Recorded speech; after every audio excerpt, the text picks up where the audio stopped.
রাজনীতিবিদদের দুর্নীতিবাজ বানানোর জন্য 111-এর কুশীলবরা অপতৎপরতা চালাচ্ছে বলে মন্তব্য করেছেন আওয়ামী লীগের সাধারণ সম্পাদক ওবায়দুল কাদের।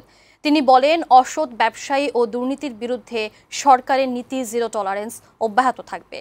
আওয়ামী লীগের প্রতিষ্ঠা বার্ষিকী উপলক্ষে শনিবার সোহরাওয়ার্দী উদ্যানের সমাবেশের প্রস্তুতি দেখার পর সাংবাদিকদের তিনি এসব কথা বলেন। মাহবুদ আজমির প্রতিবেদন। দেশের প্রাচীনতম রাজনৈতিক দল আওয়ামী লীগের ৭৫তম প্রতিষ্ঠা বার্ষিকী আগামীকাল রোববার। এ উপলক্ষে বিভিন্ন কর্মসূচি নিয়েছে দলটি। আওয়ামী লীগের প্রতিষ্ঠা বার্ষিকীর দিন ঐতিহাসিক সোহরাওয়ার্দী উদ্যানে সমাবেশের আয়োজন করা হয়েছে। সেখানে প্রদর্শন করা হবে টানা চতুর্থ মেয়াদে রাষ্ট্রীয় ক্ষমতায় থাকা সরকারের সব অর্জনের চিত্র। শনিবার সমাবেশের প্রস্তুতি পরিদর্শন করেন দলের সাধারণ সম্পাদক ওবায়দুল কাদের। এ সময় তিনি বলেন, আওয়ামী লীগের সামনে বড় চ্যালেঞ্জ সাম্প্রদায়িক শক্তি।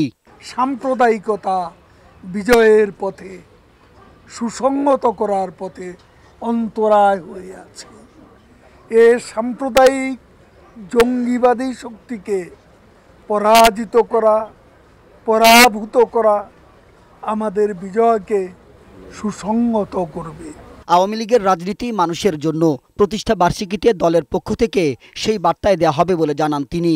বলেন, অসৎ ব্যবসায়ী ও দুর্নীতির বিরুদ্ধে সরকারের জিরো টলারেন্স নীতি অব্যাহত থাকবে।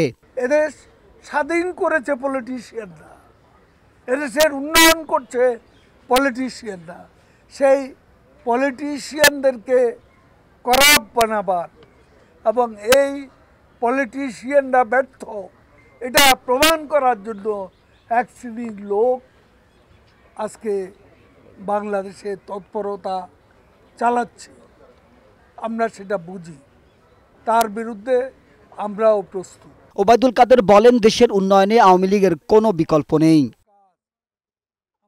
মাহবুদ আজমি, বৈশাখী সংবাদ, ঢাকা।